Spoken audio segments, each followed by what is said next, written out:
Welcome to the Beverly Hills Plastic Surgery Podcast. Dr. Millicent Rovelo, how are you? I am doing well. How are you? I'm doing great. I'm very happy that you do this podcast with me every week. It's been not only educational for me, but also quite enjoyable. It's really nice. It is. I really like seeing your face on Wednesdays. Well, thanks. I think our patients are appreciating our information. I got very excellent feedback on the podcast today. So did I. You did? Me too, yeah. I had one of my patients mention that she listens to the podcast regularly and that she enjoys it. Well, that's Not to good. blow our own horns here, because we totally just did. We should probably high five right now. Except that would not be socially distanced. No, it wouldn't. Keep your hands to yourself. All right, no high fiving. But we are here today to talk about plastic surgery and insurance billing, which is an extremely confusing topic for many. It's very confusing for many, many, many people. And it's a massive topic, and there are whole courses and seminars on how to code for this kind of stuff. So we'll sort of go through the pertinent surgeries that you may qualify for through insurance and talk about how and what and why. But I think this is a good time to sort of talk about who we are. Our actual name and our board certification is plastic and reconstructive surgery. Right. So that means that we do the cosmetic aspect of things, which is what you see on celebrities and you see on all the shiny Beverly Hills shows. That's the cosmetic surgery where you're taking what's normal and enhancing it.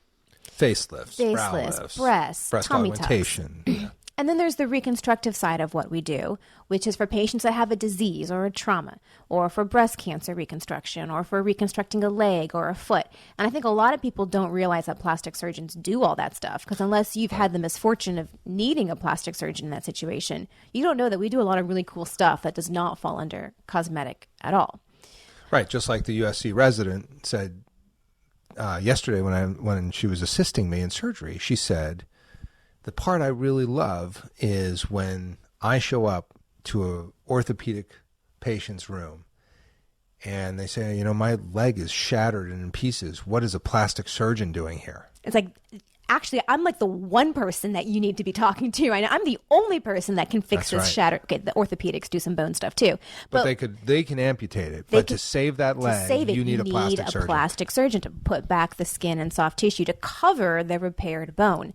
So that's just my little piece I like to say, because I think a lot of people don't realize that there's a lot of what we do that's covered by insurance purely because it is reconstruction and it's medically necessary. But what we're going to talk about today is sort of the cosmetic-y surgeries that still get covered by insurance. And it's not like there's a big distinction between cosmetic and reconstruction, because it's a fine line. Like, at what point does my breast reconstruction revision cross the line into cosmetic? Like, they already look pretty darn good. We're going to make them a little bit better. That's cosmetic, but it falls under reconstruction. So it's a fine line, and it's not necessarily one or the other. But that being said, let's go into it. Right. I mean, the part that is clearly insurance-based is where things like breast cancer reconstruction, the insurance pays for it. Yes. Cleft lip, cleft palate, you didn't ask for that. It needs to be restored. Right. That's going to be paid for.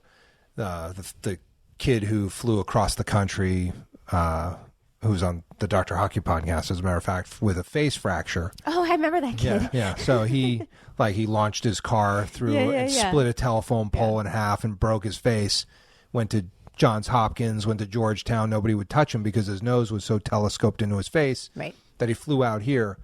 All of his surgery was covered under insurance because it's all reconstructive. The part where it gets to be difficult is when is it something that the patient needs to pay cash for? Is it something that the insurance should cover? Or is it a little of both? A little blend, yeah. And that, for me, always happens in my noses because patients want their nasal airway fixed. Like, I had a kid in today, he's an actor, and he said, if I could breathe through my nose, I wouldn't be here. But I can't breathe through this rhinoplasty nose that I've had, and I would like it to look better. So what happens there is then there's the insurance component to the operation. The insurance is going to pay for me to fix the septum. They're going to pay for me to fix the internal valves. Breathing problems. Anything related to the breathing. If you need sinus surgery, I'm not going to do that. I get somebody else to do the sinuses. But insurance is going to pay for anything that's functional.